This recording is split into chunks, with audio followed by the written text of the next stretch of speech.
Mas 1º de janeiro de 2023, gente, o PPP eletrônico se torna uma realidade. Algo previsto há muitos anos na legislação previdenciária, algo que já deveria ser implementado há muito tempo, agora está virando realidade. Só que esse momento de transição ficou um pouquinho complicado, né? Eu sei que está gerando dúvida para muita gente.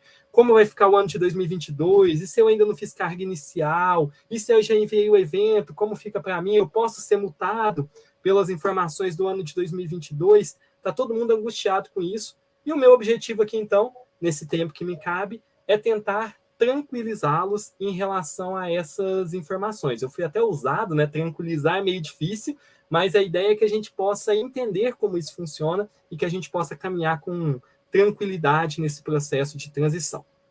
Pois bem, conforme o Rafael disse lá no início, a expectativa do E-Social em SST começou em 2014, né?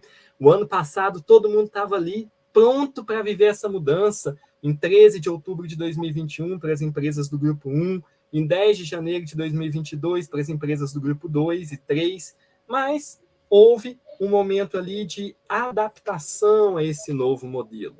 O que aconteceu em 13 de outubro de 2022 e em 10 de janeiro de 13 de outubro de 2021 e 10 de janeiro de 2022?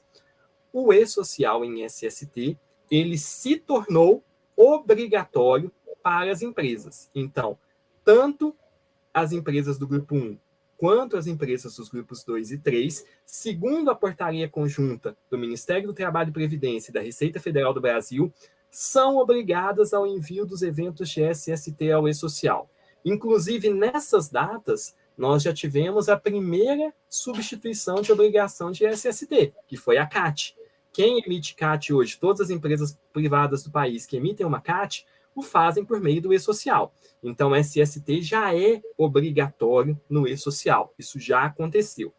Porém, foi feita uma adaptação na substituição de duas obrigações. Primeiro, o PPP eletrônico e, segundo, a incorporação das informações de monitoramento da saúde do trabalhador ao registro desse trabalhador, que é para isso que vai servir o 2220. Já já eu detalhe melhor isso, tá? Mas então observamos que houve uma postergação da implementação do PPP eletrônico e do uso das informações de monitoramento da saúde do trabalhador, leia-se o S2220, que o Rafael explicou aqui bem para vocês no início da nossa live. A incorporação dessas informações ao registro do trabalhador só vai ocorrer a partir da implementação do PPP eletrônico, ou seja, a partir de 1º de janeiro de 2023. Então, a gente tem 2 eventos de SST obrigatórios durante o ano de 2022, porém, sem substituir nenhuma obrigação. E vou referenciar muito o Rafael aqui, que eu achei muito clara a fala que ele trouxe sobre o que é o E-Social. E aí ele começou falando, olha, o E-Social ele não altera a legislação, ele traz aquilo que já estava na legislação para a gente, né?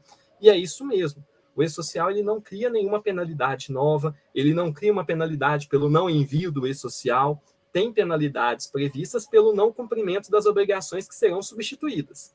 Então, observem que o PPP não foi substituído ainda, ele vai ser substituído em 1º de janeiro de 2023, e o registro do trabalhador ainda não foi alterado para passar a comportar as informações de monitoramento da saúde do trabalhador. Então, em tese, não há nenhuma penalidade a ser aplicada durante o ano de 2022 pelo não envio dos eventos 2220 e 2240. No âmbito do Ministério do Trabalho e Previdência, isso ficou claro para vocês, porque o ministro publicou uma portaria dizendo isso para vocês. Então, o ministro publicou a portaria 334, foi uma portaria publicada já em 2022, dizendo o seguinte: quem não enviar o 2220 e o 2240 durante o ano de 2022 não terá multa. E reforçou que a substituição do PPP em 1º de janeiro de 2023. Observem, então, um fato importante: fiscalização do trabalho não aplica multa para o ano de 2022 em virtude do envio dos eventos 2220 e 2240. Tudo tranquilo? Vocês estão calmos agora? Mas a vida não é tão simples, né, gente? A gente tem a instrução normativa da Receita Federal também. A antiga instrução normativa 971, que agora foi substituída pela 2110, ela traz algumas informações importantes para a gente em relação aos eventos de SST. Por que a Receita Federal do Brasil está falando disso? que é ela que fiscaliza a emissão do PPP, é ela que aplica a penalidade pela não emissão do PPP. Então, observem que a Receita tem que disciplinar isso, e ela disciplina como uma obrigação acessória da Previdência que ela fiscaliza. E aí lá está dado que a partir do início da obrigatoriedade dos eventos de SST, é necessário, a Receita já pode fiscalizar o cumprimento da obrigação de emissão do PPP por meio dos eventos 2220 e 2240.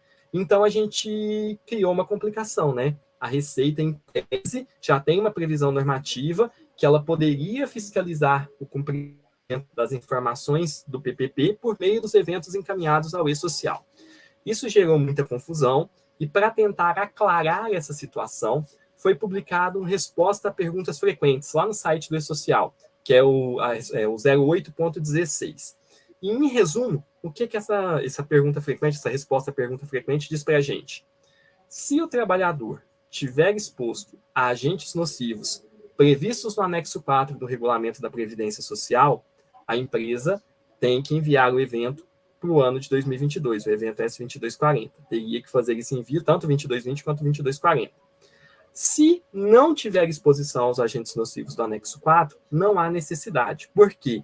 Porque a IN da Receita fala que a fiscalização desses eventos vai ocorrer quando o trabalhador estiver exposto a agentes nocivos. Isso tudo que eu estou trazendo para vocês é a interpretação feita da norma, tá certo? E essa interpretação foi feita de forma oficial pelos órgãos consorciados do e-social nessa resposta a perguntas frequentes que eu estou dizendo para vocês. Então, eu sempre digo, a gente chegou num ponto em que eu não tenho a resposta ideal para vocês, mas eu tenho a resposta de que risco você quer correr. Então, se você é aquele que quer ter tudo certinho, não correr risco nenhum, ter certeza que você está conforme a legislação, o que você tem que fazer? Para o ano de 2022, ou se for empresa do Grupo 1, a partir de 13 de outubro de 2021, você tem que fazer a carga inicial do 2240 para os trabalhadores expostos a agentes nocivos do anexo 4. Para aqueles que você já emite o PPP em papel. Quem tem PPP em papel, você vai precisar enviar o 2240 por e-social com data de início da condição no início da obrigatoriedade dos eventos de SST. Fazendo isso, você está 100% seguro. Ah, mas eu não enviei para os não expostos a riscos. Tudo bem, o FAQ 08.16 te dá esse resguardo e mais. Não é só o FAQ, porque o FAQ ele é frágil do ponto de vista normativo. Isso é uma interpretação administrativa da norma e que faz todo sentido. A interpretação que eu, particularmente, como professor, entendo adequada e a interpretação que a própria administração deu, então ela não pode agir de forma diferente da interpretação que ela mesma deu a uma norma, né? Então, observem que para ter 100% de segurança é assim. Ah, mas eu estou disposto a correr algum risco porque o trabalho operacional de fazer essa carga inicial é muito grande. Será que eu vou ser fiscalizado mesmo, Orion?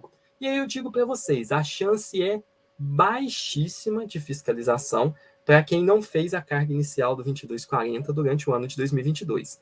Quem não tiver com as informações a partir de 1º de janeiro de 2023, aí o risco é imenso de uma autuação, inclusive pela omissão do PPP, já que o PPP é eletrônico. A gente tem uma penalidade de valor relevante a ser aplicada para as empresas que não cumprirem a obrigação. Agora, se eu não fiz durante o ano de 2022, não enviei, devo tratar isso como prioridade ou devo priorizar a partir de 1º de janeiro de 2023? Prioriza a partir de 1º de janeiro de 2023. Depois, se você conseguir, regulariza esse período passado. Isso não te dá segurança total, porque tem previsão na IN, existe essa possibilidade de autuação, mas pelo menos você atende o mais imediato, que é a exposição a partir de 1º de janeiro de 2023 de todos os trabalhadores da empresa, de todos os empregados da empresa, precisa constar no e-social, tá certo? Então, eu vou resumir isso tudo que eu disse, porque eu trouxe uma série de normativos, falei muito, né? Para a gente resumir esse entendimento, para deixar claro para vocês. Bem, eu não enviei o 2220 e o 2240 durante o ano de 2022, embora o cronograma do e-social me obrigasse. Tem a previsão de alguma penalidade? No âmbito do Ministério do Trabalho e Previdência, não tem penalidade nenhuma a ser aplicada. No âmbito da Receita Federal do Brasil, existe a possibilidade, pouco provável que alguém seja penalizado. Essa mesma penalidade, essa mesma possibilidade de fiscalizar os eventos do e-social já existia quando teve a transição da GFIP para a DCTF Web também, da forma de recolhimento, ninguém foi penalizado, quem não enviou os eventos no período em que ainda não tinha tido a substituição da DCTF Web. Então, é uma norma de incentivo para que as empresas entrem nesse novo projeto do e-social. Agora, você é do tipo preocupado, que quer deitar no travesseiro e ficar tranquilo?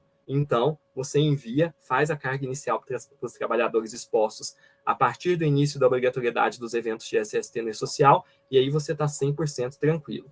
Entendemos, então, esse momento de transição, esse primeiro momento que a gente está vivendo.